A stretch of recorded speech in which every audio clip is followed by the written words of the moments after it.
oculto. Y vamos a dar 2 minutitos más como máximo para poder iniciar, para que terminen de entrar todas las personas que están en sala de espera. Y también dar un poquito más de tiempo, nos falta una ponente para que entre de esta mesa y esperemos que ya también está accediendo. Entonces, 2 minutitos más, por favor, y damos inicio.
¿Qué tal? Muy buenas tardes. Les doy la bienvenida a esta primer mesa 1B de este Congreso Nacional de Género y Currículum.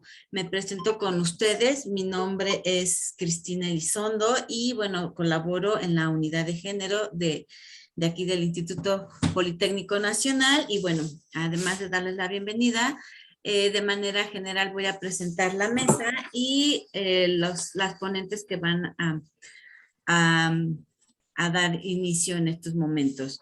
La mesa es currículum no oculto, género, cultura y poder.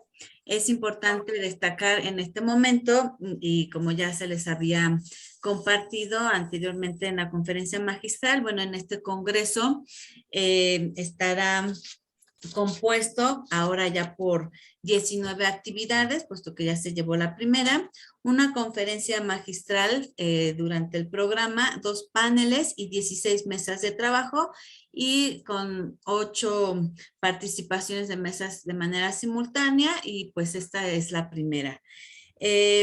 Ya les habían comentado que quienes asistan o tengan el 80% de participación podrán tener su constancia avalada por la Dirección de Formación del Instituto Politécnico Nacional, por la DFIE, y esto pues más o menos para que ustedes vayan contemplando, son 10 actividades para que ustedes puedan participar como mínimo para que puedan acceder a esta constancia.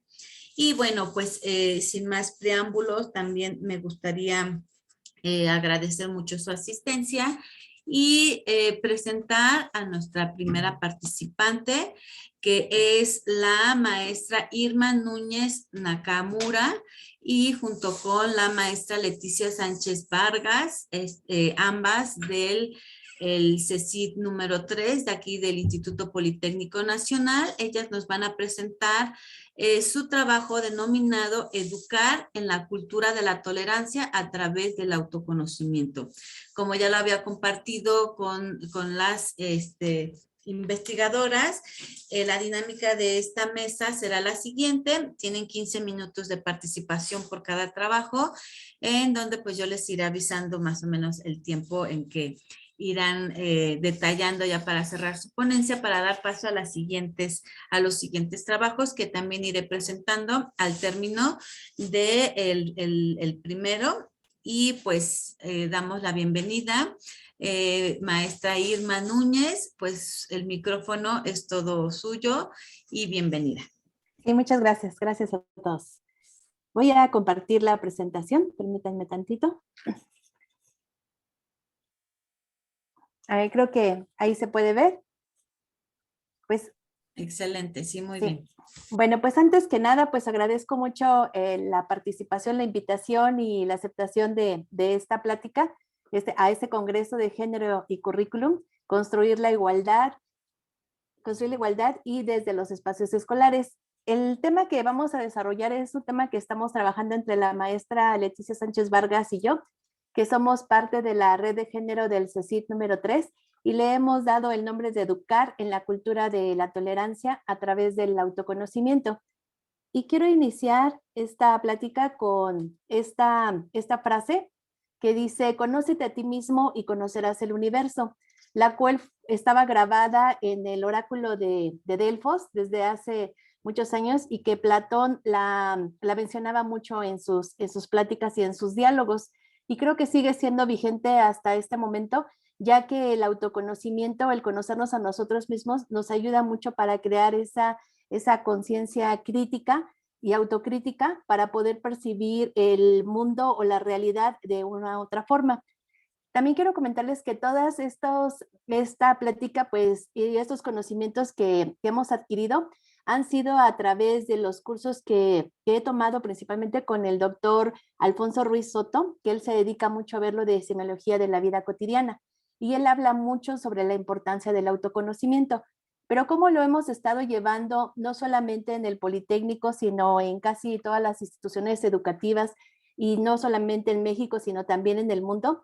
Hemos puesto al centro del sistema educativo al individuo y le hemos dado, bueno, una variedad de asignaturas, de materias o unidades de aprendizaje como son matemáticas, historia, química, biología y geografía.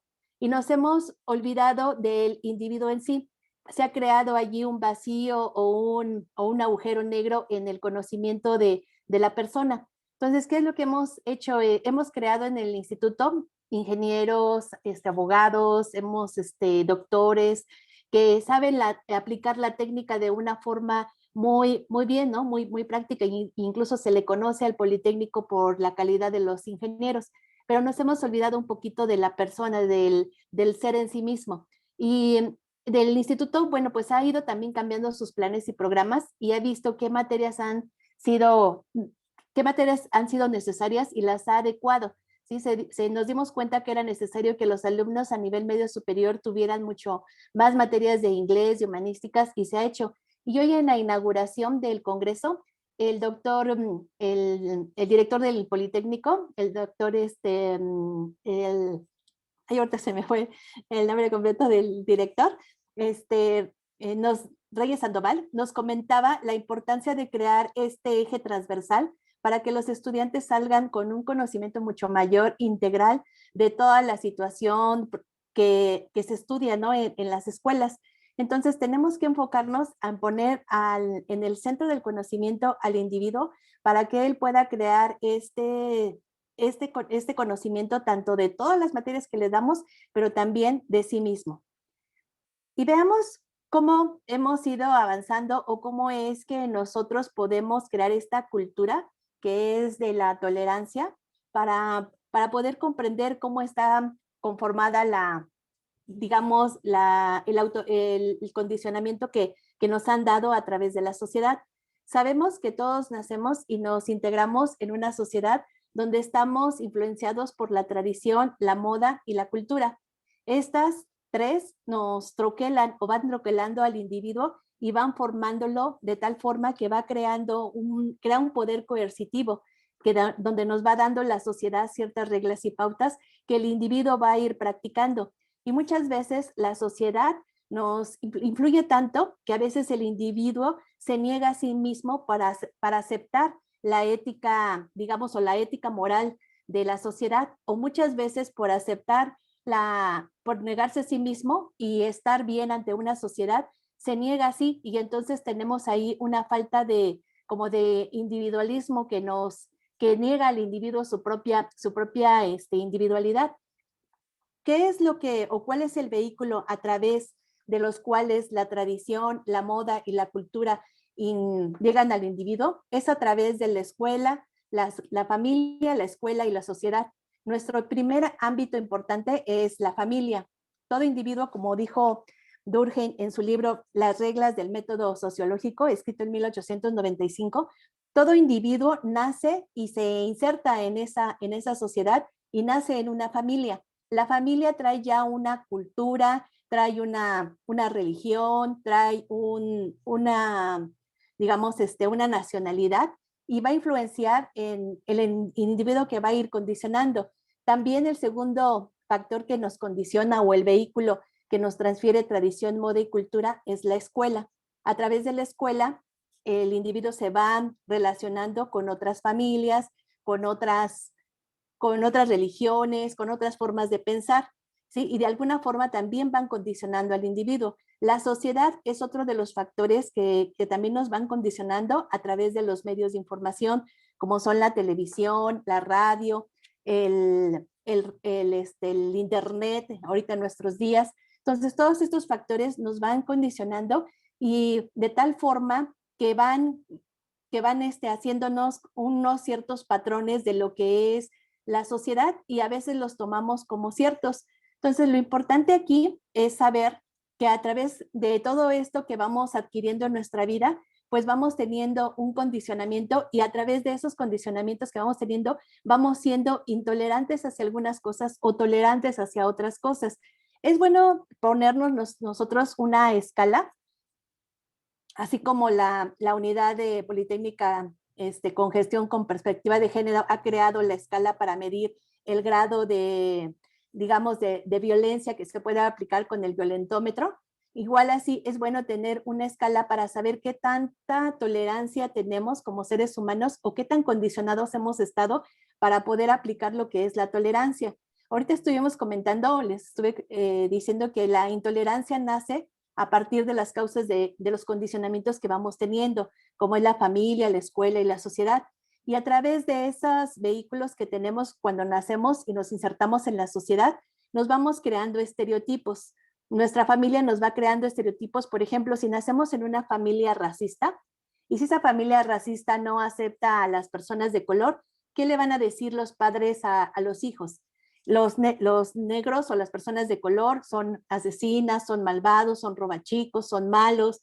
Entonces, el niño en primera instancia, cuando ve a una persona de color, lo primero que piensa es un robachicos, es un delincuente, es un asaltante, y ya no piensa en realmente a lo mejor se puede haber encontrado a Pelé o a lo mejor era Nelson Mandela, ¿no? La persona que estaba encontrándose, pero él ya creó ese estereotipo. ¿Por qué? Porque fue inducido o fue creado a través de la familia. Fue un condicionamiento que la familia lo dio.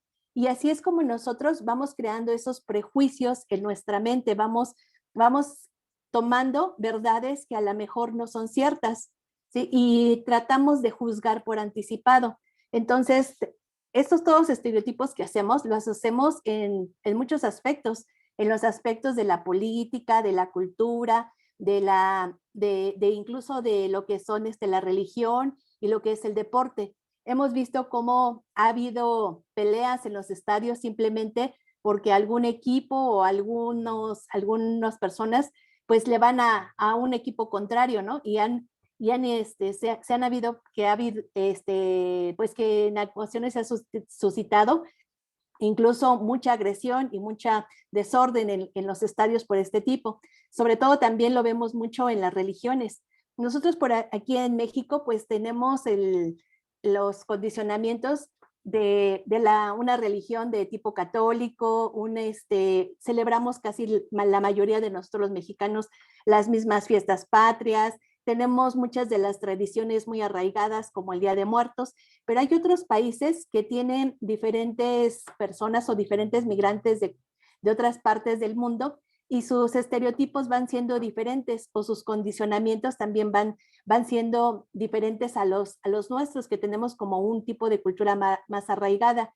Y entonces esa sociedad que va creando esos condicionamientos y esos estereotipos es una sociedad que se comporta más o menos similar, que tiene un pensamiento más o menos similar, que tiene o celebra los mismos festividades patrias, que tiene más o menos la misma religión, como lo podemos ver aquí en México, que la mayoría pues procesamos la religión católica. ¿Y qué es lo que pasa? Si nosotros nos citamos aquí en una escala, por ejemplo, si alguien tiene una escala de condicionamiento o del 5, esa persona va a creer que él es una persona normal.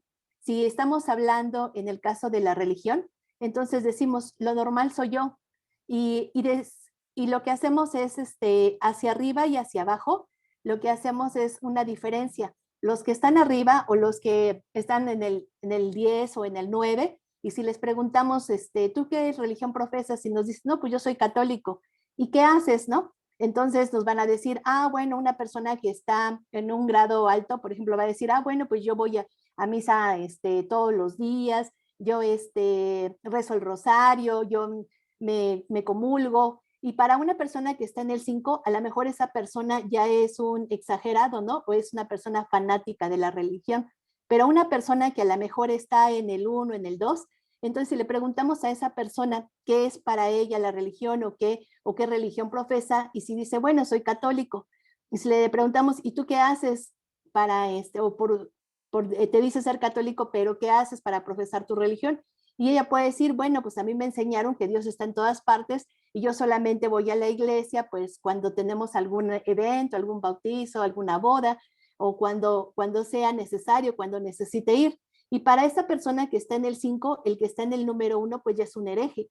Entonces la persona si nosotros lo colocamos en una escala, la persona se siente normal y cree que los que están arriba o son exagerados o son ya personas que practican de alguna forma la religión en una forma ya exagerada, o son personas que son herejes. Entonces ahí es cuando viene la intolerancia, porque yo creo que estoy en lo normal, y una persona que está en el número 10, en el número 9, y que vea el del número 5, pues para esa persona él no es católico, ¿no? Y así es como nos vamos haciendo intolerantes, no nada más en las cuestiones de la religión, sino también en las cuestiones de la política, los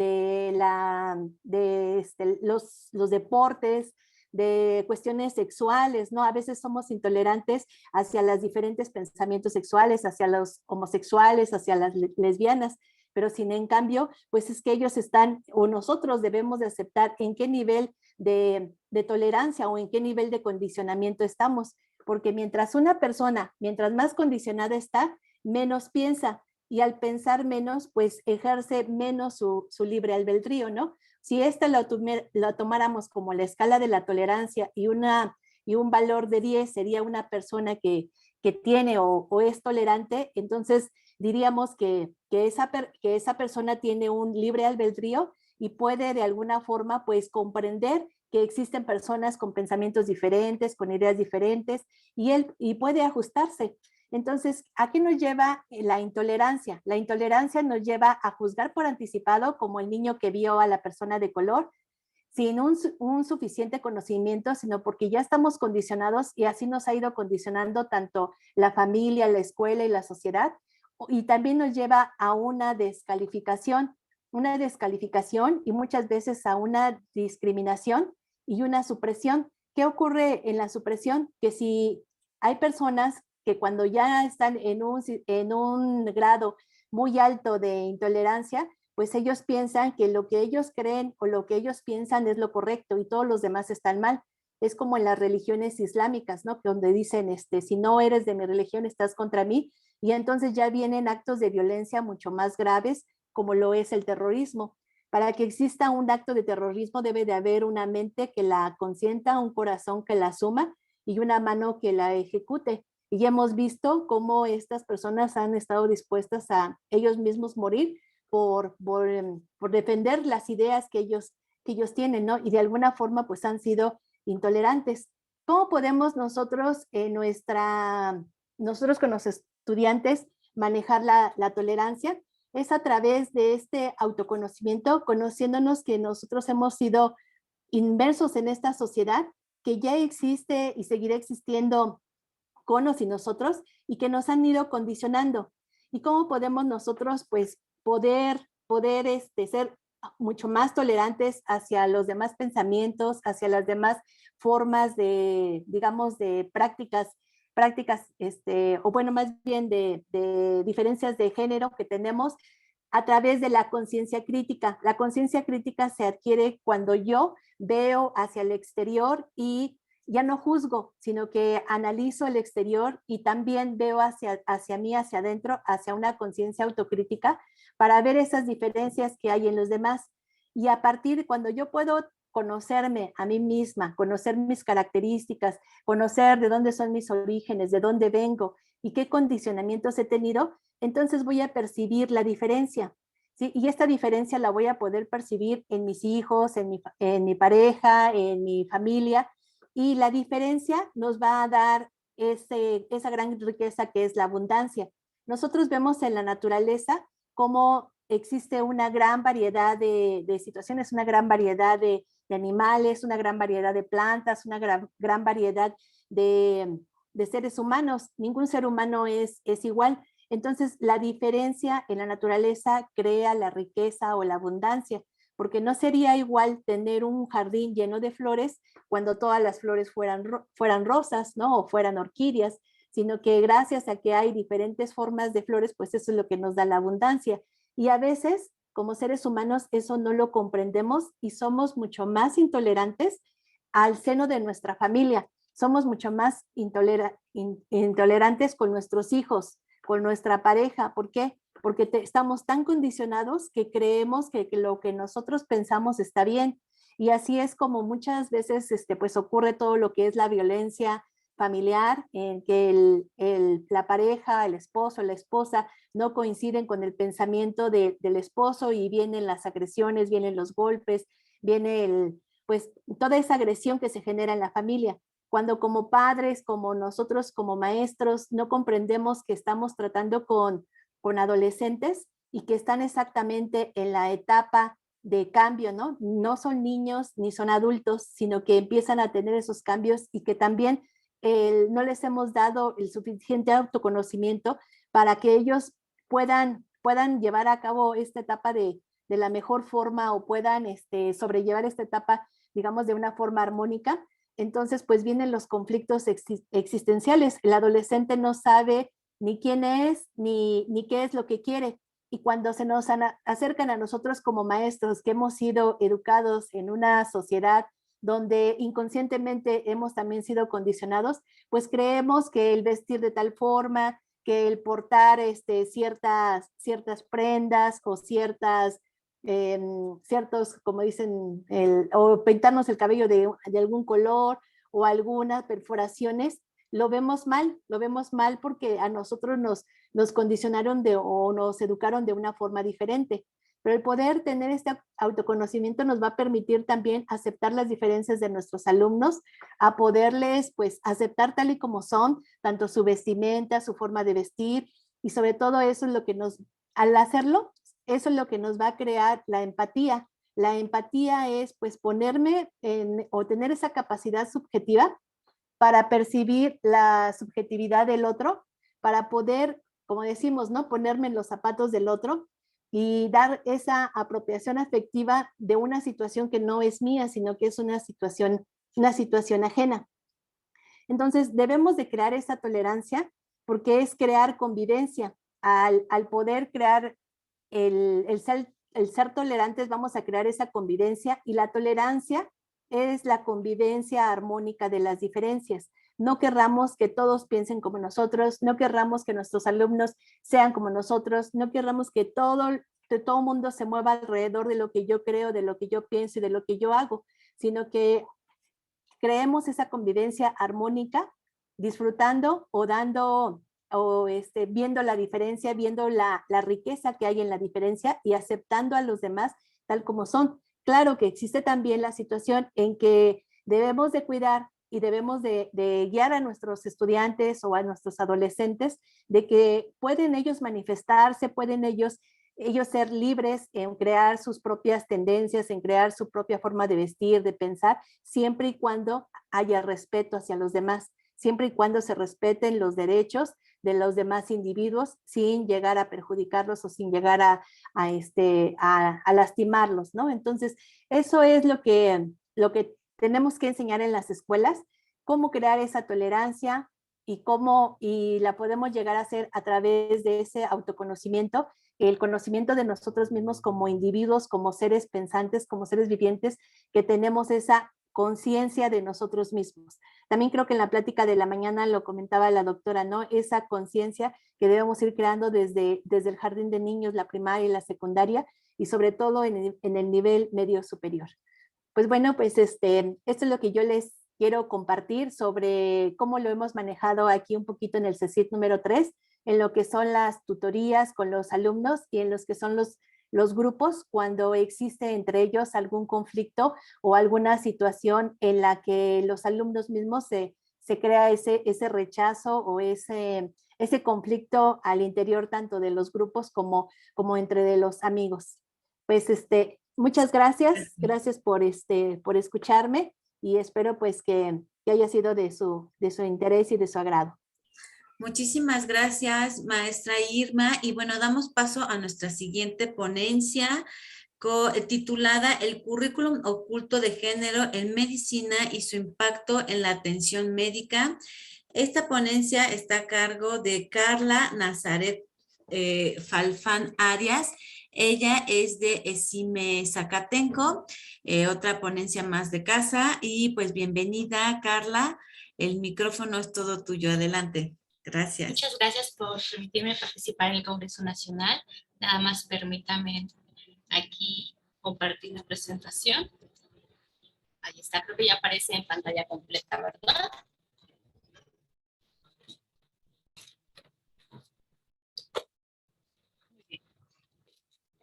Que primero les quiero dar ya las gracias. Buenas tardes a todas y todos, perdón. Soy la doctora Carla Nazaret, soy médico cirujano y partera, además de integrante, como dijeron, del ESIME Zacatenco de la red de género y además de COSECOVI.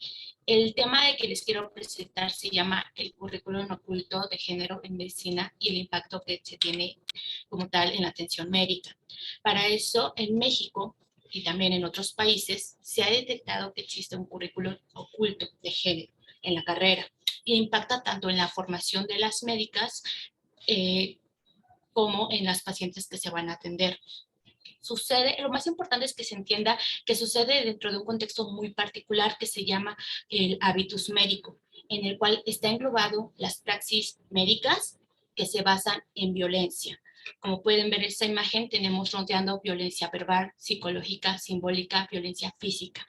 Además de que se dividen entre otros tipos de violencia, tenemos la interna, que es toda la violencia que se hace contra las médicas y los médicos por parte de todos los integrantes de un hospital, incluyendo pacientes, y violencia externa, la cual engloba personas que no pertenecen a ese ámbito. Por ejemplo, dentro de los que más se ha visto es el narcotráfico y también violencia feminicida hacia las mujeres cuando están prestando su servicio social, y estas personas son personas de la comunidad que no son pacientes. Entonces, ya teniendo en cuenta que todo esto está englobado, se hace una tolerancia hacia la violencia. Es importantísimo mencionar que dentro de los hospitales, escuelas que imperan como instituciones totalizantes. Esta forma de trabajar es la misma que se aplica para las cárceles y para la milicia. Estos son temas que abarcarían demasiado y pues no puedo explayarme, pero quiero que se queden con este contexto en el cual se está desarrollando.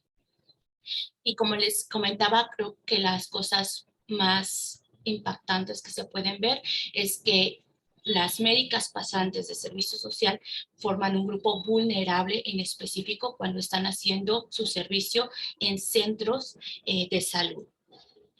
Bueno, como les comento, todo esto provoca un margen, un grupo, un contexto en el cual hay desensibilización y normalización sistémica de violencia que se enseña tanto a médicas como a médicos. Y es por eso que ya así en este ambiente hay un sesgo de género en la cual afecta la práctica médica y afecta tanto a los pacientes hombres como a los pacientes mujeres, pero las mujeres son las que se van a ver más afectadas. Y para eso quiero hacerles a todas y a todos una pregunta antes de que continuemos. Si me pueden apoyar, lo escriben en el chat aquí mismo. Y la pregunta es, ¿cuál es la causa principal de muerte en mujeres? Entonces son tan amables, lo empiezan a escribir para que al final de esta charla veamos qué es la impresión general que se tiene, si estoy equivocada y la mayoría sí sabe cuál es la causa o si hay una situación ahí errónea. Entonces, por favor, hay todas las personas que me pueden apoyar. Bueno, este sesgo de género al cual yo me estoy refiriendo es porque la medicina se basa en una perspectiva androcentrista. Esto quiere decir que mucha de la información que se ha tenido acerca del estudio de las enfermedades se toma al hombre masculino de 70 kilogramos como el modelo de estudio. Se estudia la enfermedad específicamente aquí y vamos a ver las manifestaciones clínicas que tienen los hombres en específico, como la presentación de una enfermedad, los síntomas y los signos que se presentan. Cuando es diferente en la mujer que en hombre, se considera una presentación atípica. La situación de cambiar algo como una enfermedad típica y una como atípica nos va a provocar que haya un desconocimiento o que haya un retraso en diagnósticos y en enfermedades. Y para eso les quiero poner un ejemplo, que es, por ejemplo, si nosotros pensamos en el infarto, probablemente hemos visto algún comercial en la televisión y lo que alcanzamos a ver o lo que normalmente se representa es un actor, hombre de unos 50 años, se lleva las manos al pecho con mucho dolor, se inclina hacia adelante y se cae, probablemente inconsciente. Eso es lo que normalmente se representa. Esa es la forma en que suele suceder en muchos hombres, que es la característica, lo típico, y muy pocas veces en mujeres. En mujeres se presenta de forma diferente. El dolor se conoce como una epigastralgia, que es el dolor como en la boca del estómago. Y también se puede acompañar como de un hormigueo que se va hacia la garganta, hacia la mandíbula, hacia la parte de atrás de la espalda, entre otras presentaciones. Y todo este conjunto de presentación diferente, que no es la que le comenté al inicio, se llama equivalente anginoso. Y este equivalente es una presentación como atípica, pero en realidad no es cierto. Tanto hombres como mujeres pueden tener infartos, los hombres se van a presentar de una forma ya conocida, las mujeres de otra forma ya conocida, pero se englobaron en dos parámetros diferentes. De hecho, en un libro de urgencias tú vas a encontrar el infarto al miocardio en un apartado y si alcanzas a encontrar en ese mismo capítulo hasta el final equivalentes anginosos, sino como un tema completamente aparte. ¿Qué es lo que sucede? Esta es la respuesta que yo les quería dar. Si espero que alguien haya anotado su respuesta. ¿Podemos ver en el chat que dijeron cuál es la causa principal de muerte en mujeres? No sé si alguien me puede apoyar con eso. ¿Qué es lo que más se dijo? Claro que sí, maestra. La mayoría contestó cáncer como la primera causa de muerte, cáncer cervicuterino, cáncer nada más lo ponían, llegaron a poner la falta de cultura de la prevención, que están más preocupadas por la prevención y cuidado de la familia. Enfermedades del corazón, aparecieron 2 o 3 menciones de esto. Excelente. Y hablaron también de la violencia y pues son las principales. Hablaron también violencia en el hogar, enfermedades crónico-degenerativas. Muy son bien. como las las que más se repiten. Muchísimas gracias por el apoyo. Como normalmente sucede, una de las principales causas de muerte se ha pensado que es el cáncer de mama o cáncer cervicuterino. Esta tabla que les pongo en este momento tiene las causas principales de muerte, son las más actuales, son las que el INEGI dio en el 2022. Ahora, pues la primera causa es COVID, pero durante años anteriores la primera causa eran enfermedades al corazón, tanto en mujeres como en hombres. Esto quiere decir que los infartos al miocardio, las enfermedades o síndromes coronarios, es de las principales causas por las que mueren tanto hombres como mujeres. Y si vemos el porcentaje, si vemos las cantidades de personas, es un rango muy parecido, casi un 50 y un 50, casi aproximadamente. Entonces, todo lo que estaba comentando de la prevención que se ha hecho en comerciales, que se ha difundido, conferencias, nos da la idea de que el infarto al miocardio solamente se presenta en hombres y es atípico que se presente en mujeres. Esto, como tal, es el sesgo de género, que es destinar recursos para prevenir, diagnosticar y tratar enfermedades en un solo sexo, cuando en realidad impacta de la misma forma en los dos sexos. Como ustedes bien dijeron, se ha conocido bastante sobre el cáncer de mama y en estadísticas dentro de los tumores malignos, que es la cuarta causa de muerte en hombres y en mujeres, dentro de estos se desglosan varios. Uno está el cáncer de mama, otro cervicouterino y el cáncer de testículo es uno de los que también más o menos tienen la misma cantidad que el cáncer cervicouterino. Sin embargo, no se habla tanto a nivel de cáncer de genitales en hombres como en mujeres. Entonces vemos que este sesgo de género como tal, de todos los prejuicios que conlleva, se enfocan cuando son las mujeres, en particular, a cosas muy específicas y en hombres en otras muy específicas, y esto se considera el sesgo de género. Asimismo, vemos que hay otras enfermedades en donde los síntomas y la gravedad de los síntomas son desestimados. Por ejemplo, si llega una mujer con ese dolor de epigastralgia que les comentaba, que puede llegar a ser un infarto, tiene todos los datos, me refiero a laboratorios, probablemente no se piense. Y es por esta presentación. Muchos médicas y médicos conocemos los equivalentes anginosos y estamos con este conocimiento presente. Pero si no estamos conscientes de la brecha de género que existe, de sesgo de género, probablemente lleguemos a pasar por alto algunas de estas situaciones. Ahora, se supone que todo el conocimiento es científico. Sin embargo, hay una brecha en la investigación médica y esto se debe a que existen estudios en los que se prueban medicamentos o se estudian patologías y mayormente casi todos los animales de estudio son machos, no son hembras. Son muy pocas las ocasiones en que utilizan hembras. Existe situaciones que, por ejemplo, la neuróloga Rebecca Shanky ha detectado. Ella ha hecho mucha investigación en neurociencia y usó un artículo que se llama Are Hormones a Female Problem for Animal Pressure? Perdón, en inglés. En el cual prácticamente el pretexto que se decía que no se estudiaba los medicamentos en ratones hembras era porque había mucha inestabilidad hormonal, porque obviamente tienen sus ciclos hormonales. Entonces lo que ella hizo fue un experimento en el que estableció los parámetros hormonales de ratones, hombres, machos y hembras. Y resulta que, de acuerdo a sus resultados, varían más las hormonas de testosterona debido precisamente a esta situación de que había presencia de varios ratones machos. Entonces, esto solamente es para comentar de que el mito en realidad estaba erróneo, porque de igual forma lo que se necesita es la representación tanto de machos como hembras, y si hay variaciones hormonales también se necesita representar, porque si no nuestros resultados científicos van a quedar sesgados y solo estamos estudiando la parte de los machos.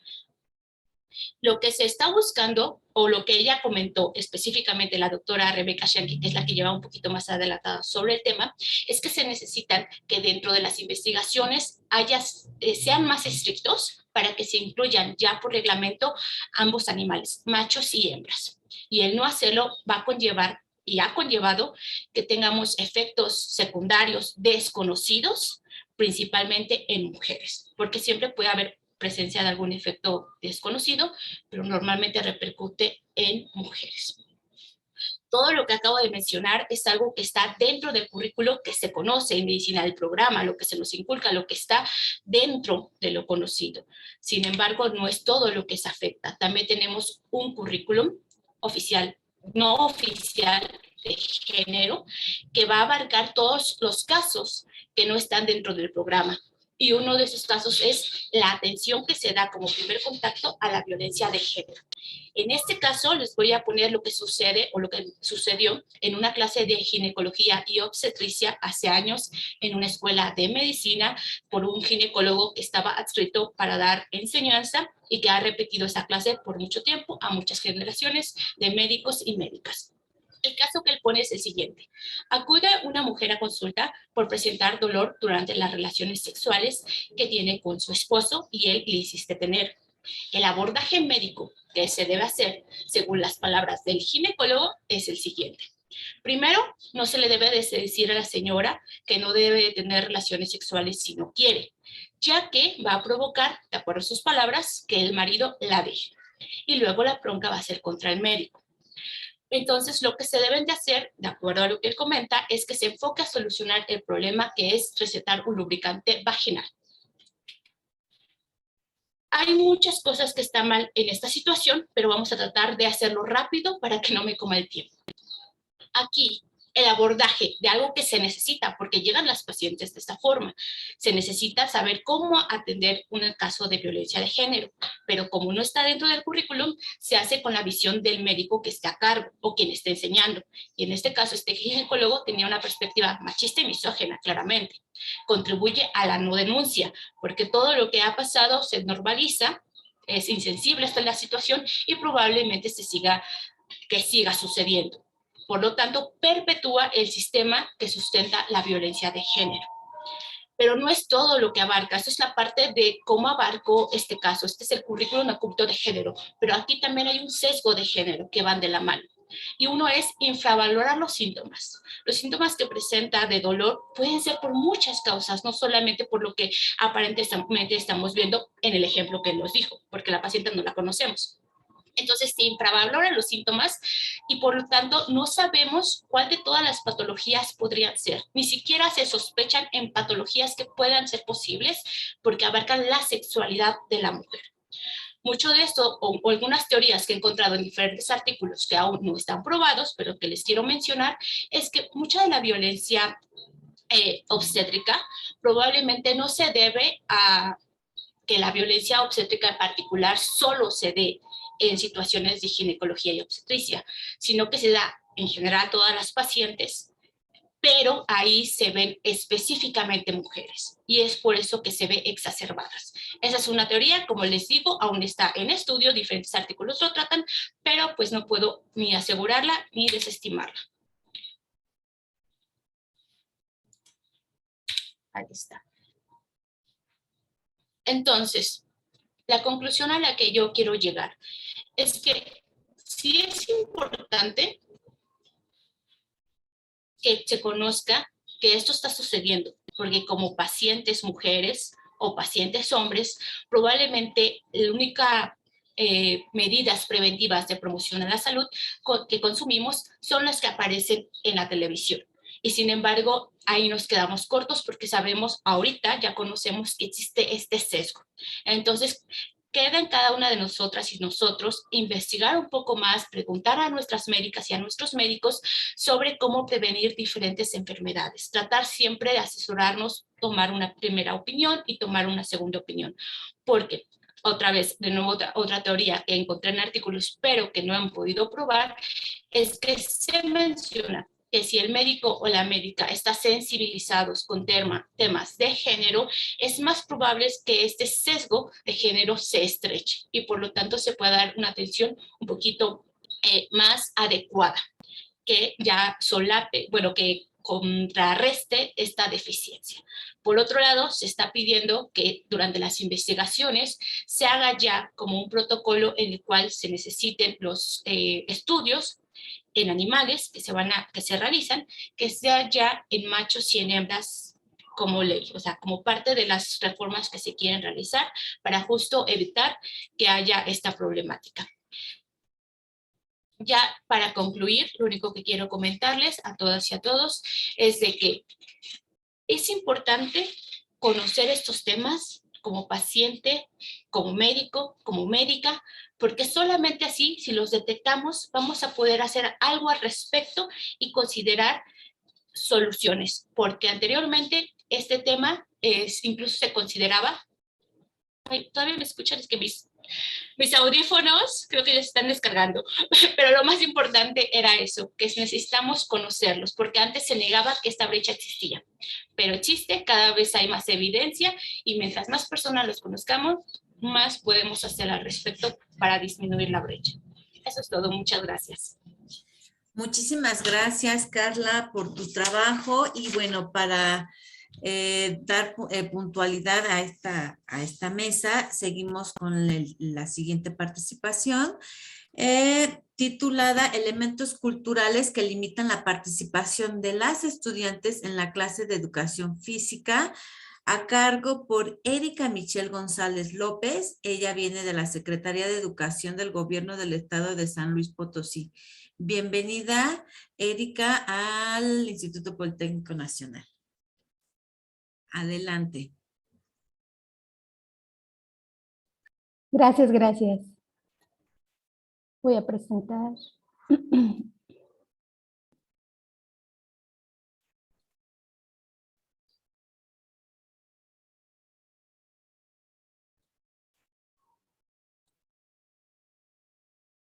Bien, pues buenas tardes a todos y a todas.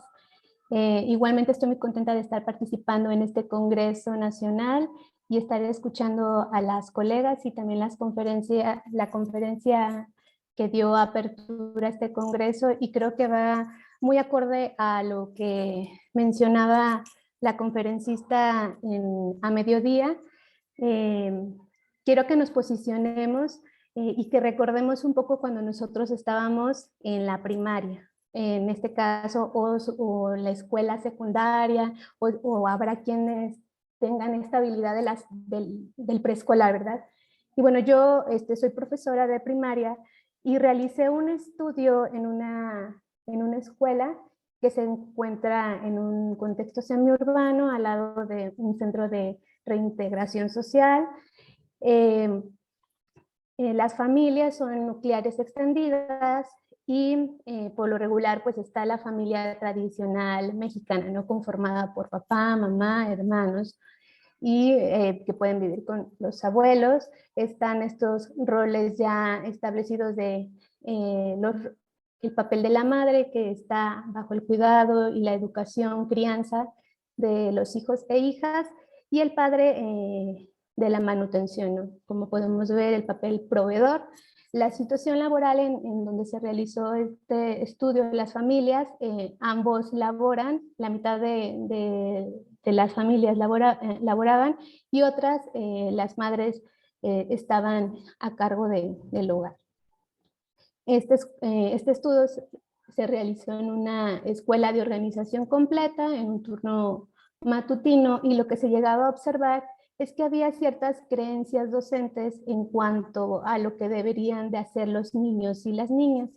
Esto lo queremos entender como toda esta mesa es el currículum oculto, no todo lo que no se dice explícitamente, pero que es lo que se cree que deberíamos o creemos que deberían de hacer los niños y las niñas, los profesores y las profesoras, ¿no? En este caso se creía pues que debería de haber obediencia, tranquilidad, orden, así deberíamos de ser las niñas.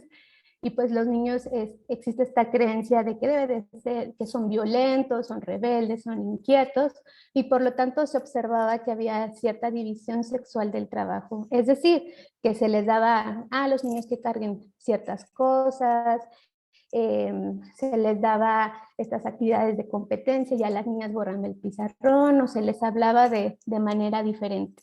Y bueno, en cuanto a la organización docente, pues se observaba esta parte de que a las profesoras se les tiende a dar a los grupos inferiores, es decir, a los de primero y segundo grado, porque se les considera maternales. En cambio, a los profesores se les da quinto y sexto año porque se cree que pueden imponer ante estos chicos que ya están un poco más rebeldes o más desenvueltos de las edades aproximadas entre 11 y 12 años. Y bueno, el estudio se realizó en un grupo de quinto grado. Los niños oscila la edad entre los 10 y 11 años y se encontraban en este ciclo de la laboriosidad contra la inferioridad. Quiere decir que en esta etapa los niños y las niñas están muy inquietos por aprender, pero también se están reforzando lo que son los estereotipos, la tipificación de género. Ya se están identificando qué es ser una niña y qué es ser un niño. Y bueno, esta investigación es una investigación formativa en el cual pues está basado en la mejora de la práctica docente, pero también pues disminuir problemáticas que se han detectado en el aula.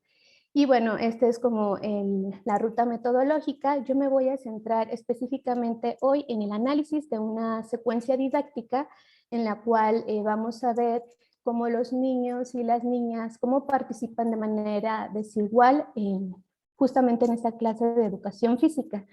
Lo que se tendría como a observar era justamente que las niñas pues estaban muy pasivas, eran muy tímidas y eran muy inseguras, y que sí había cierto control o dominio, pero dentro del aula en los pequeños equipos conformados por puras niñas, ¿no? En cambio, los niños, había un dominio de los espacios, ya sea en el aula, dominaban el espacio, pero sobre todo el espacio público, que le podemos llamar así, en lo que es la cancha escolar.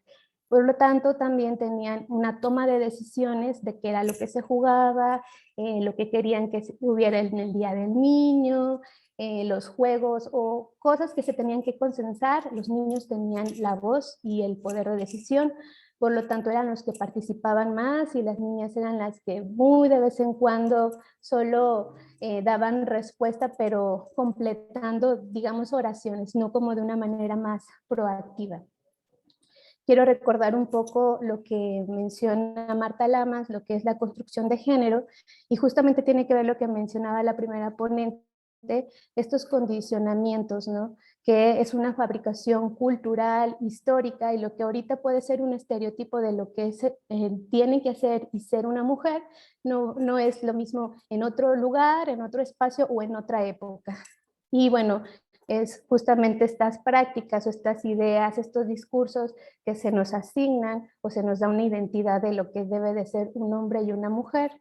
Y bueno, centrándome un poco en lo que es la cultura, pues la cultura representa esta organización social de significados internos que relativamente es estable y que compartimos en otros con las demás personas. No es algo que decimos, ay, tú y yo compartimos la misma cultura, sino es algo que está tan internalizado que no nos damos cuenta hasta que vamos a otros espacios y vemos que hacen cosas diferentes, ¿no? Entonces es algo compartido y que está objetivado de manera simbólica.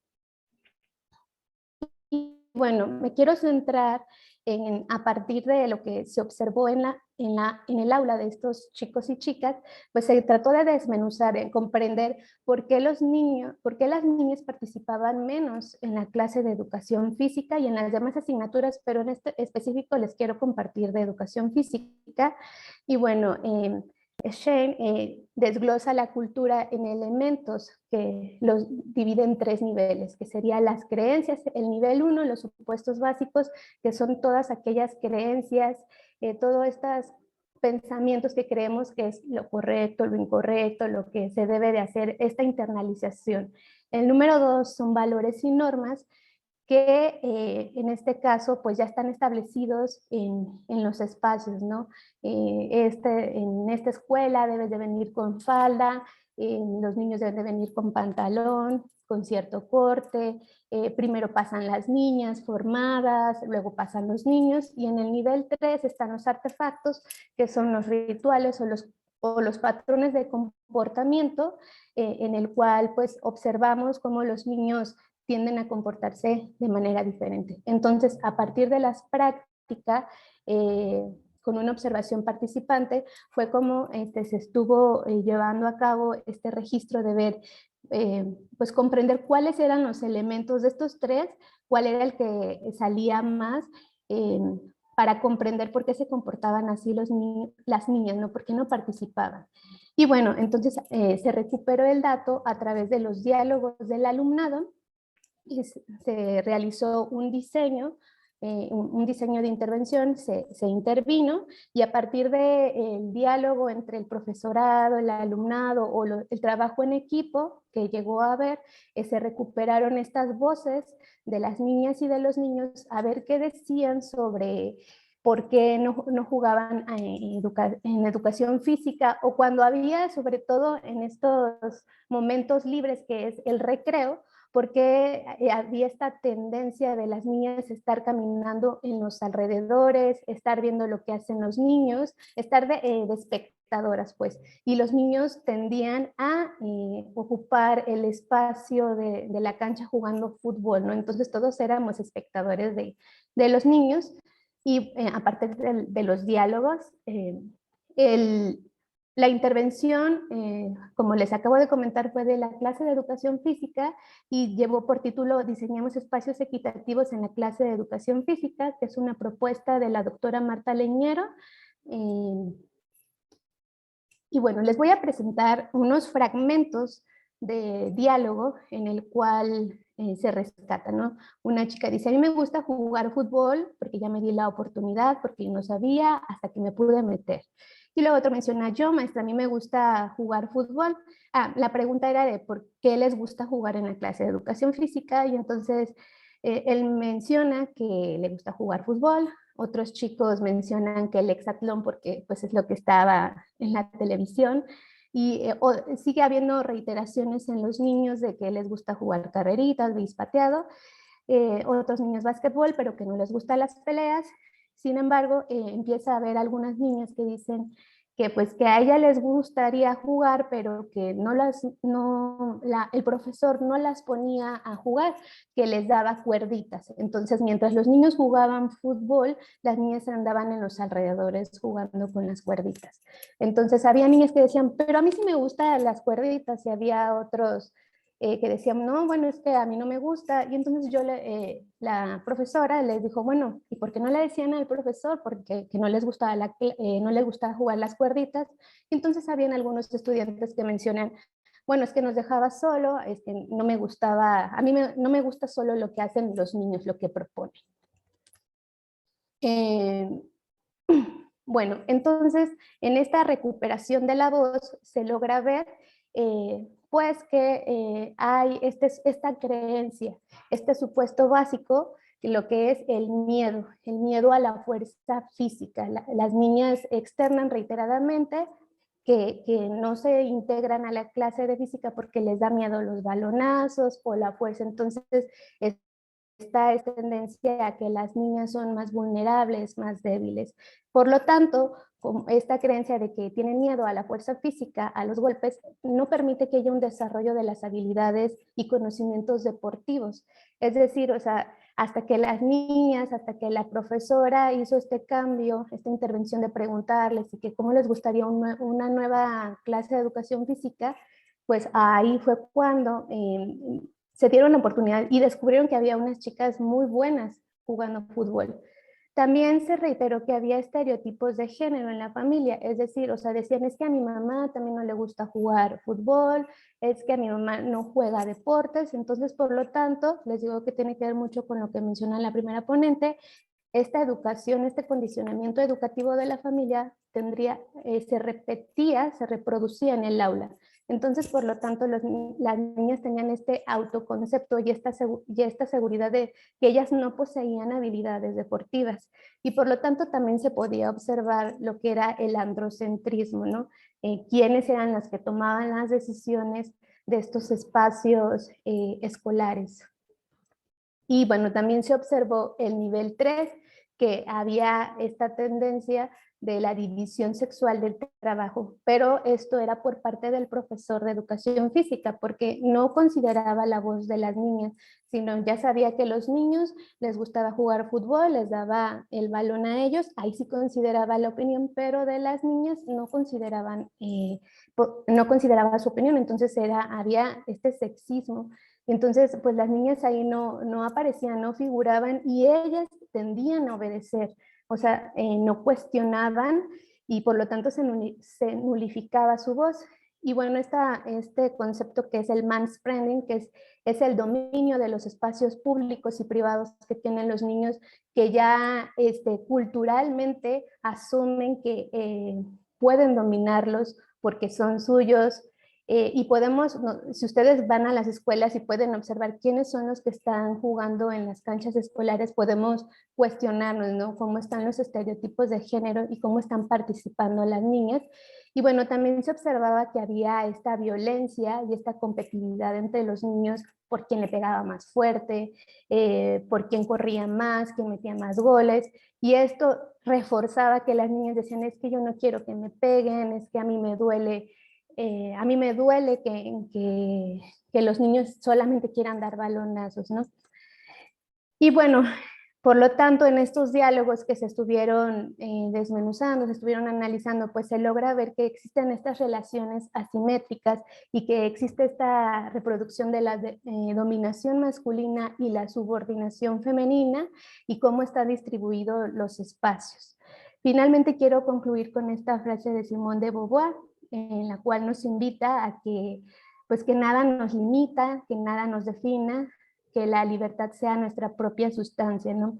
Es decir, que pues desde la primaria, desde los niveles básicos, ya sea preescolar, primaria, secundaria, pues los profesores y las profesoras tengamos esta perspectiva de género e implementemos actividades de sensibilización en la cual pues ya no estemos reproduciendo los estereotipos y le demos la oportunidad al alumnado justamente a que desarrolle y descubra estas habilidades en las cuales ellas, en este caso las niñas, puedan pues valorar, ¿no? Porque en este caso, pues les digo, hasta que hubo esta intervención y este cuestionamiento, fue cuando algunas niñas se dieron cuenta que tenían esta habilidad deportiva, pero mientras sigamos como en la misma rutina, sigamos haciendo lo mismo, pues no estamos permitiendo a que desde la infancia se descubran estos talentos.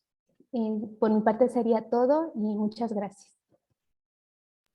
Muchísimas gracias, te agradezco mucho tu participación, Erika, y damos paso a la última ponencia de esta mesa 1B y está titulada El claroscuro del currículum oculto en las prácticas docentes a cargo de Arely Velasco Miranda. Y pues bienvenida, Arely. No sé, ya tú vas a presentar tu PowerPoint, si quieres que te apoyemos. Y hacemos una prueba para iniciar.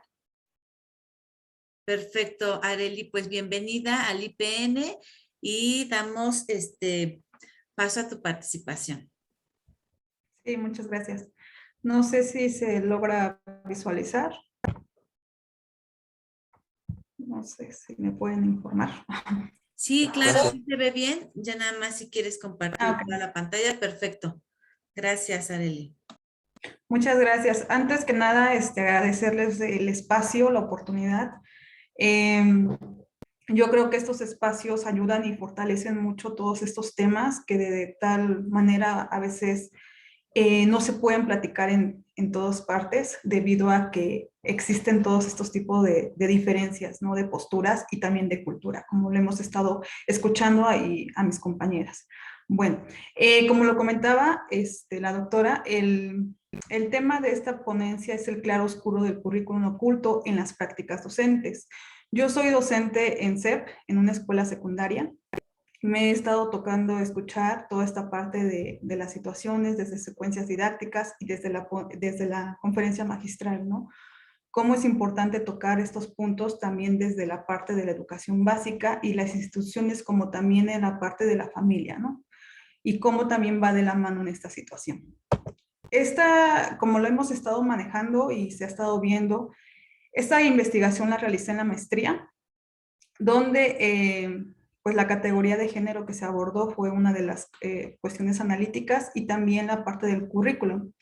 Entonces, cómo también la categoría de género ha tomado una gran fuerza, tanto en lo académico, y que ahora ya hace toda esta parte de alusión, ¿no? A que el docente también tiene que tomar en cuenta en sus prácticas educativas y en sus espacios. Algo que también aquí me gustaría reconocer, y bueno, hacer mención de cómo también la Secretaría de Educación Pública le da este reconocimiento al docente al decirle que es un agente de cambio social y que tener esa concepción de cómo el docente dentro de sus aulas puede llegar a transformar mentes y ideologías y que pueda ayudar también a que el alumno desarrolle todo este pensamiento. Pues esta también es considerado la perspectiva de género, ¿no? Y que se debe de tomar como una estrategia inteligente pero que no solamente se garantice en educación básica, sino también en toda la sociedad en general, porque al final todos estamos siendo involucrados en esta situación y todas las personas estamos siendo afectadas por las problemáticas que se están padeciendo. Algo que me gustaría hacer mención también es en el marco contextual, cómo las políticas públicas y las acciones que se han estado estableciendo desde los organismos internacionales y que deben de llevar a cabo el gobierno federal, el estatal, en materia de la educación y de la perspectiva de género en cuanto a la relación de la desigualdad de género que existe. Entonces es importante cómo las políticas ya están, pero la situación y la pregunta es, ¿qué está ocurriendo en el contexto real? ¿Cómo se están aterrizando estas políticas públicas y si realmente se están llevando a cabo? Algo que estoy tocando en esta parte del contexto, en el marco contextual, es desde lo internacional, lo nacional y lo local, ¿no? Como la UNESCO en 1998 menciona que todos estos gobiernos deben de centrarse en sus políticas públicas en la educación para contrarrestar la desigualdad y promover el bienestar y ambientes de seguridad y de confianza para los estudiantes. Mientras que la OCDE en el 2017, en el 2015, perdón, el país experimentó una de las brechas más grandes entre hombres y mujeres. Y no solamente en esta parte, ¿no? También la situación de la tasa más alta de embarazos adolescentes, y es algo que también ahorita hacen mención algunos de los diputados que están en este periodo, de cómo también la OCDE y estos organismos les llamaron a estas personas ninis, ¿no? Ni estudian ni trabajan, pero pues realmente, ¿qué tanto hizo el gobierno en ese entonces para contrarrestar esta situación, ¿no? Otra de las situaciones fue la tasa más alta en embarazos adolescentes y la violencia contra la mujer, tuvo uno de los mayores índices en esta situación. Mientras que la OCDE y el Fondo Monetario Internacional en 2017 recomendaba, de acuerdo a este informe que dio la OCDE, de que el sistema educativo era un medio para evitar la reproducción de los estereotipos de género en escuelas y además que algo se debería de considerar en los libros de texto, incluir la perspectiva de género. Entonces, si esta herramienta, que es una de las principales que utiliza el profesorado para hacer su planeación y para llevarla a cabo el proceso de aprendizaje y de enseñanza, debería también de considerar esta situación, y no solamente en su asignatura por alguna situación como formación cívica y ética, sino que todas las asignaturas se involucran. Mientras que UNESCO y en el 2017 forman este programa de desarrollo sostenible con estos 17 objetivos, y el número 5, que es titulado como Igualdad de Género, Gender Equality, donde hacen mención de todo esto. Y algo que también me faltó acá anexarlo en la diapositiva, pero la SEP, la Ley General de Educación, también menciona eso, que se debe realizar todas estas situaciones. El docente debe de considerar en su planeación, en su secuencia didáctica, la perspectiva de género para promover una equidad y una igualdad, y además de esto, pues una justicia social para todos. Algo que sí me gustaría aquí hacer esta parte de la definición de currículum formal, ya que algunos de los autores y autoras que hago menciones, como Casarini, que hace alusión a que debe de ser esta parte de los planes y programas que diseñan especialistas basados en teorías pedagógicas, mientras que Aguirre hace mención que es un conjunto de conocimientos, competencias y que se concretan los parámetros de calidad y eficiencia. Mientras que Jimeno en el 2010 hace mención que es una pasarela entre la cultura y la sociedad. Y aquí lo vamos a hacer, más adelante van a visualizar cómo en el currículum oculto la mayoría de veces el docente tiene mucho que incluir su cultura y cómo su formación lo lleva más a cabo en sus prácticas docentes que el currículum formal. Mientras que aquí en el currículum real, pues Jimeno en 2002 hace esta puesta en práctica del currículum formal con las consecuencias que traiga y su aplicación. Mientras que el currículum oculto, Jimeno en 1994 hace mención que es a través de la experiencia natural. no directamente planificada por los profesores en sus aulas, sino que es una parte de, como lo menciona Acevedo, que es un conjunto de normas, creencias, costumbres, lenguajes y símbolos que se manifiestan en la estructura y funcionan en una institución. Aquí también en esta parte de la problemática que se identifica, también se da esta posible solución ante esta situación, y una posible solución es el currículum transversal, donde Roblin en 2006 sostiene que esta transversalización es un esfuerzo cotidiano, pero que debe de tener un carácter disciplinario y colectivo, y algo que en la mayoría de las escuelas de educación pública se da o no se logra alcanzar esta parte del trabajo colectivo entre los docentes, y que lamentablemente a veces eso puede fallar en el proceso de aprendizaje y enseñanza de estos estudiantes. Los planes y programas. En el 2011 se hace esta referencia de que el docente debe de garantizar los derechos humanos. Entonces, esta parte de la no discriminación, cómo se modifica el artículo 1, donde es la igualdad y no discriminación. Entonces, cómo todo se está llevando a cabo con este antecedente, pero que también se debe de llevar en la práctica. Entonces, algo que también aquí es las competencias profesionales docentes, donde Perrenau en 2000 habla sobre esta capacidad de movilizar recursos cognitivos para enfrentar un tipo específico de situaciones. Y él, una de las competencias hace de que el docente debe de ser flexible en su currículum formal, pero atendiendo el contexto real, el contexto y además las necesidades que tengan estos estudiantes. Como les comentaba, la investigación fue en una escuela secundaria, se llevó a cabo la investigación-acción, donde los sujetos fueron 19 docentes, entre las cuales fueron 14 mujeres y 5 hombres. Las técnicas de investigación fue observación participativa, y la intervención, la acción para minimizar el problema que se identifica es un taller. En el registro de observación, el primero fue en el Consejo Técnico en el 2017, donde la situación que se estaba abordando era sobre los estudiantes que no entregaban actividades, que estaba incrementando mucho la irresponsabilidad de ellos, que además de esto, pues se estaba aumentando la parte de alumnos con calificación de 6, de 7, y entonces algunos de los comentarios que realizaban el profesorado era el siguiente: ahora las madres de familia salen a trabajar y los hijos se quedan solos y ellos ya no tienen quien les cuide, y eso ocasiona que los alumnos estén abandonados. Aquí en esta opinión se puede visualizar cómo existe esta parte de continuar con la reproducción de los estereotipos de género y los roles, donde solamente la mujer debe de cuidar y de formar a los hijos, ¿no? Cuando sabemos que aquí es una situación de ambas personas, tanto papá como mamá.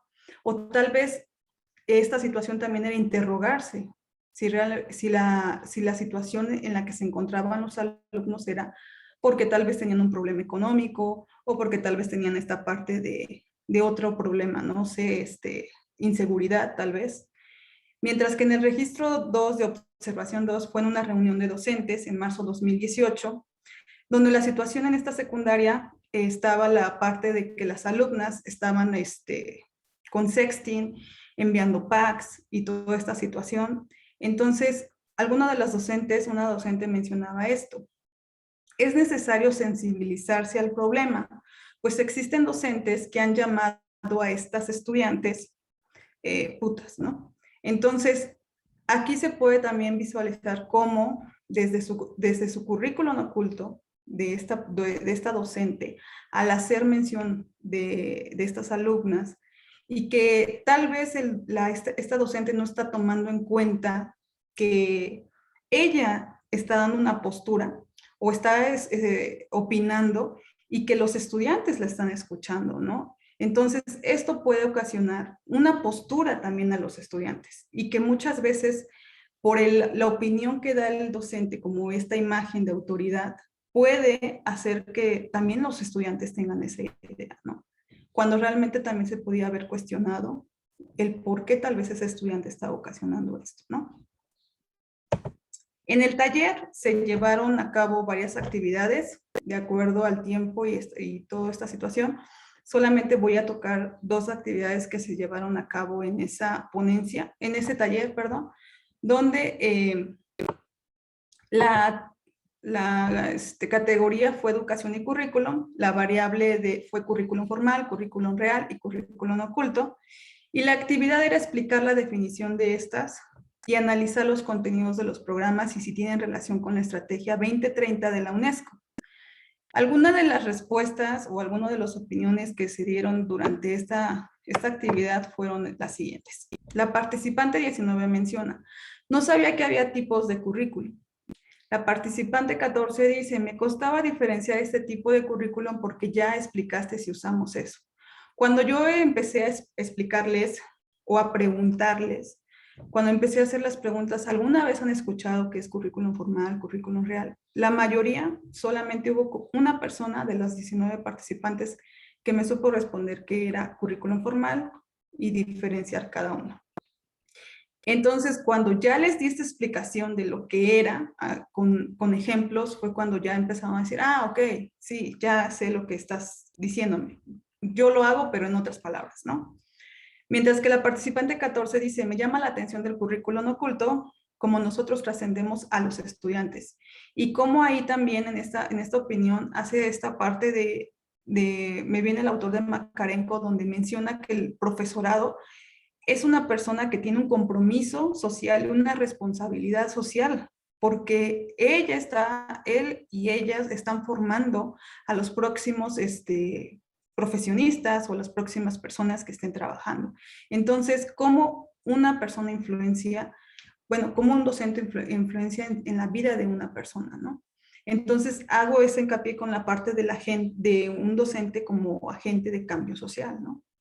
El participante 8 dice, yo siempre uso prácticas buenas con mis alumnos para que ellos se sientan en un ambiente seguro, mientras que la participante 15 dice, es que depende de la asignatura, porque algunas se prestan para esos temas, mientras que otras no, como matemáticas.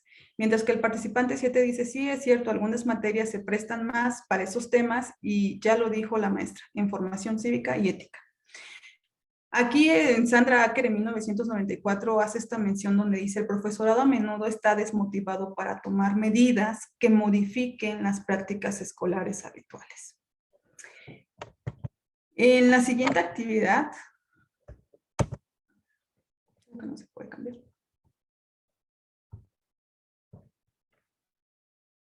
No.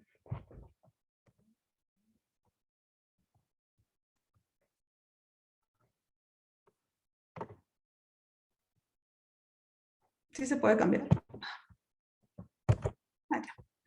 Bueno, en la otra actividad fue esta parte de la categoría de educación y currículum, donde la variable fue el eje transversal de género, y en la actividad tenía que diseñar un proyecto transversal por todas las academias de la institución a través de una estrategia didáctica para visibilizar un problema social que afecta a la institución en perspectiva de género a través de una estrategia didáctica.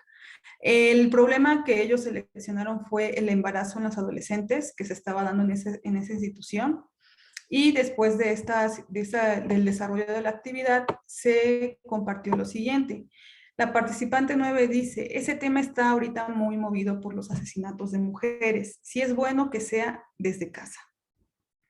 Algo que también aquí se ve esta parte de cómo también el docente a veces tiende a no tomar esa responsabilidad y decir, sí, eso le toca desde casa.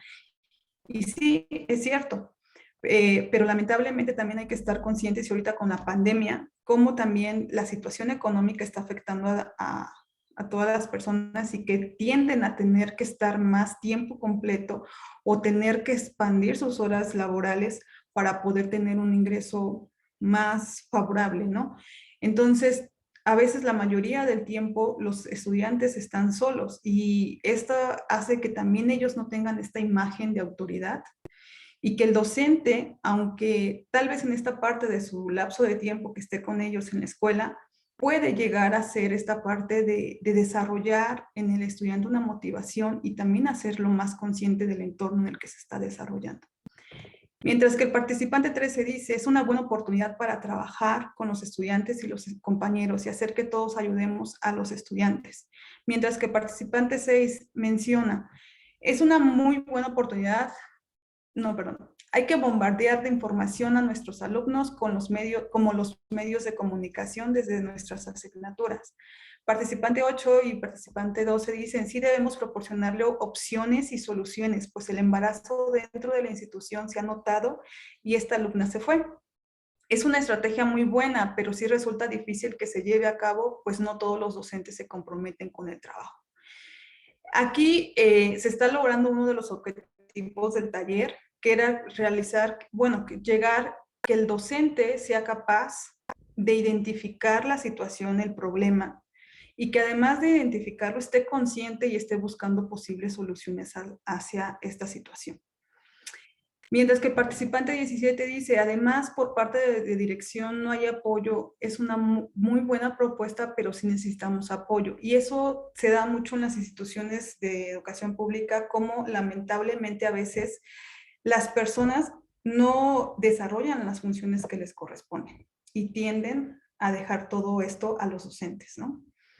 El participante 11 dice, además CEP nada más nos da más y más trabajo administrativo y ya no podemos. Y algo que ha prometido mucho esta institución es la descarga administrativa, pero todavía se ha quedado en el camino. El participante 4 dice, yo pienso que el proyecto es bueno, pero se necesita la participación de todos porque esos problemas sí afectan a nuestros estudiantes. Y el último dice, este taller debería de ser para padres de familia. Nosotros sí sabemos de estos temas. Es con ellos el problema, que les enseñen porque desde casa traen eso. Nosotros manejamos bien estos temas y si vemos una discriminación en el salón, sí hacemos algo. Algo que aquí me gustaría analizar con el autor de Comeiras, donde en 1997 dice esto, algunos profesores se sienten incómodos sobre la noción de desafiar los estereotipos de género. Y como conclusión ante todo esto, me gustaría compartirles lo siguiente. Okay. Nada más que cambie mi diapositiva.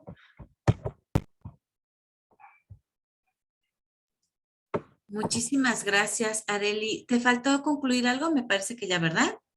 No, es que, bueno, sí me falta concluir con la última diapositiva, pero no sé qué pasa. Bueno, sí, efectivamente ya estamos cortos de tiempo, pero igual te agradezco mucho. A lo mejor te retomas con alguna participación, algún comentario que están en el chat. Y bueno, vamos a abrir el micrófono a esta participación del doctor Alejandro Román, porque ya tiene ratito que está esperando este espacio, que nos pudiera dar su comentario a las temáticas que ahorita abordamos. Adelante, doctor, bienvenido y pues muchísimas gracias por el comentario en el lenguaje inclusivo para seguir trabajando en ello. Muchas gracias. Sí, buenas tardes. A eso me refería más que nada. Estamos en un evento inclusivo y creo que todos los ponentes deben de aplicar el lenguaje inclusivo y cuando se presenten o digan o saluden al público en general que está presente, sabiendo que es un evento inclusivo, deben de decir todas, todos y todes. Más que nada, quiero hacer una observación de forma general. La mayoría de los ponentes, bueno, es esa parte de que deben de aplicar el lenguaje inclusivo, pero más que nada a la participación de la doctora Carla Nazaret. En la mayoría que ella nos comentaba en su participación, es totalmente de acuerdo, pero también cabe mencionar, yo como médico, que también soy médico, estudié la licenciatura de médico cirujano, pues también los catedráticos de las escuelas de medicina también tienen o incitan al odio a las personas LGBT, a las poblaciones indígenas o incluso a denigrar el trabajo del personal de enfermería. ¿A qué me refiero con eso? La gran mayoría de los que estamos en formación o los que ya están como médicos, fuimos de una cierta forma capacitados por personal que no estaba bien capacitado, no tenía esa educación, pero sobre todo, pues también nos corresponde una parte de nosotros, sabemos bien que hay normas, entre ellas el expediente clínico electrónico y el expediente clínico, que claramente abarca los derechos humanos y más que nada respetar las preferencias sexuales de las personas, llámese hombre, llámese mujer, hombre trans, mujer trans, así como si es gay, lesbiana e infinidad de toda la población LGBT. Yo creo que aquí también falta que los médicos se sensibilicen, se capaciten, se actualicen y certifiquen en, más que nada, lenguaje inclusivo y que tomen ese tipo de eventos que el Instituto Politécnico Nacional, que creo que es la única institución que hasta el momento ha hecho ese tipo de eventos.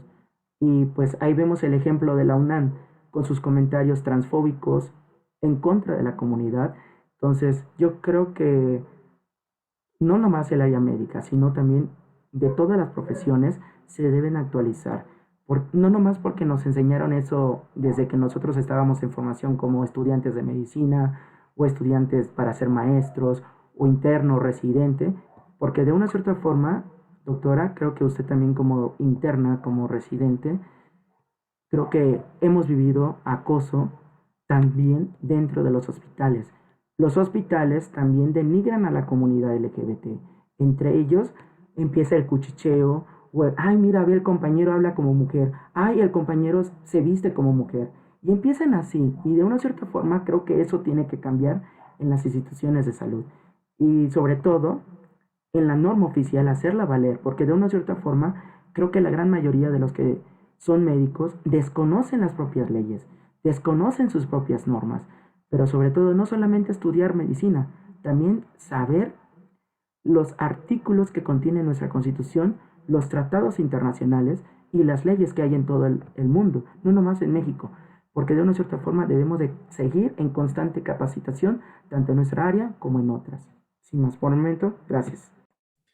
Muchísimas gracias, doctor Alejandro. Y pues sí, efectivamente, como comenta, hay que seguir trabajando y bueno, pues este congreso nos permite precisamente esa coyuntura de lo necesario que hay que seguir abordando la perspectiva de género en todas las carreras, ¿no? Como dicen por ahí en uno de los comentarios, las áreas médicas, precisamente por su estructura, por su némesis médica, pues son las áreas en donde muchas veces se da más estas desigualdades, exclusiones, discriminaciones. Y bueno, precisamente lo que nos reúne en este día en el Congreso, pues es una gran oportunidad para ir incorporando todo este trabajo que ustedes están aportando el día de hoy. Y nos quedan 3 minutitos. Lamentablemente tenemos que empezar puntuales, pero damos paso brevemente a la participación de la doctora Ana Luisa y de Sonia Gabriela. De manera muy general les pido de favor y les agradezco muchísimo. Adelante, doctora Ana. Gracias.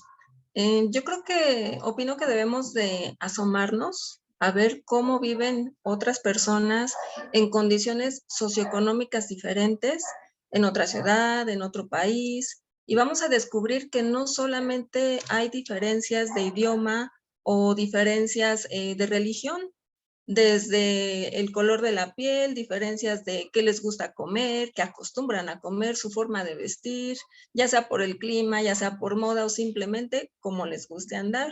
Entonces, tenemos que aceptar que somos diferentes como individuos y considerar el medio en el que nos desarrollamos por cultura y tradiciones.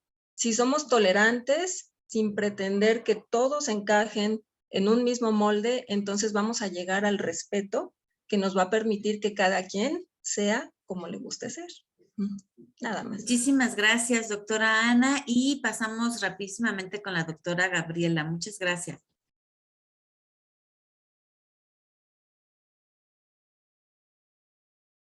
No se escucha. Gracias, buenas tardes. No me habían liberado el micrófono, por eso no podía comenzar. Primero es agradecer a la ponente la información que nos trae. Segundo, felicitar a los creadores del evento, a toda la parte logística que no se ve, y agradecer el evento como tal, porque justo el evento está aperturando el diálogo entre nosotros, un poco continuando con la línea del doctor Alejandro, la tolerancia, ¿no? Entre nosotros. Creo que en general para México es nuevo el lenguaje inclusivo, ¿no? Incluyente e inclusivo. El todes, todavía hay mucha gente en general que le cuesta trabajo incorporarlo y que creo que estamos en un proceso de aprendizaje en el cual espacios como este van ayudando a sensibilizar y a generar conciencia. También como psicoterapeuta que soy de la Escuela Nacional de Medicina y Homeopatía, pues compartir que una de las cosas que más tarda tiempo en reacomodarse, ¿no? Es la mente. Entonces, aunque muchos hemos estado ya metidos en las diversidades de la sexualidad y manejando un lenguaje incluyente, la realidad es que la población en general no lo está haciendo o es incluso para mucha gente nuevo, ¿no? A mí me sorprende cómo en la Escuela Nacional de Medicina y Homeopatía todavía tenemos maestros médicos en particular y una que otra médica que son transfóbicos, ¿no? Y son los mismos que están formando gente para salir y atender a la población en general. Entonces, creo que esto es un proceso, el proceso mental es de los procesos más lentos, pero también creo y mi apuesta es que en la medida en que los que estamos aquí salgamos y repliquemos, salgamos y compartamos, salgamos y toleremos todavía la transición de la gente que está aprendiendo, pues vamos a poder unificar esfuerzos, ¿no? Y vamos a poder arribar no solo a un instituto mejor, sino a un México diferente. Eso es todo. Gracias. Muchísimas gracias, doctora Gaby, y pues les agradezco mucho a nuestras participantes. Si alguna de ellas quiera decir algo rápido y breve, perdónenme. Y bueno, de manera muy general yo quiero compartir las felicitaciones que hay en el chat en sus trabajos y bueno, pues no sé, alguna de nuestras ponentes. Miren, un comentario. Sí, perdón. No sé quién abre el micrófono. Yo, Carla Nazaret. ¿Qué tal, Carla? Sí, adelante. Hola. Ya que se habló de ese tema, me agrada la corrección que nos hizo el doctor Alejandro sobre mencionar todes. Siempre es complicado incorporarlo, la verdad. No todas las veces que se hace una ponencia, todas las personas lo incluyen, así que es complicado y como bien dices, el ambiente y el contexto siempre hay una cierta presión. En cuanto a todo lo que comentó, ahorita hay otra plática que di también en la conferencia, la primera conferencia, y esa se enfocaba más precisamente en la violencia, porque ahorita me traté de enfocar en el currículo oculto cómo afecta al paciente, porque la anterior que di es precisamente el hábitus médico y las instituciones totalizantes en particular y cómo se replican los actos de violencia, que son como de los temas que ya se han abordado un poquito más, pero falta mucha información, falta mucha investigación y apenas están aceptando que existen. Anteriormente ni siquiera se aceptaba. Entonces, esa también creo que está en YouTube de su página, creo que de género, entonces, ahí, por si quieren checarla. Y ya. Muchísimas gracias, Carla. Pues miren, en estos momentos se nos acabó el tiempo. Me faltó compartir sus constancias de participación, ya las tenía listas, pero puntualmente se las enviaremos a todas las participantes. Les agradezco mucho en nombre de la Unidad Politécnica de Gestión con Perspectiva de Género y por supuesto del Instituto Politécnico Nacional. Les agradecemos. Y bueno, damos paso al terminar ahorita a las siguientes mesas quienes nos quisieran acompañar. La mesa 2A con el tema género y docencia, sujetos, experiencias y desafíos. Y en la mesa 2B, formación y práctica docente con perspectiva de género. Y bueno, seguramente seguiremos abonando en el largo de este congreso. Les agradezco mucho. Que tengan excelente tarde a todas, todos y todes. Hasta luego.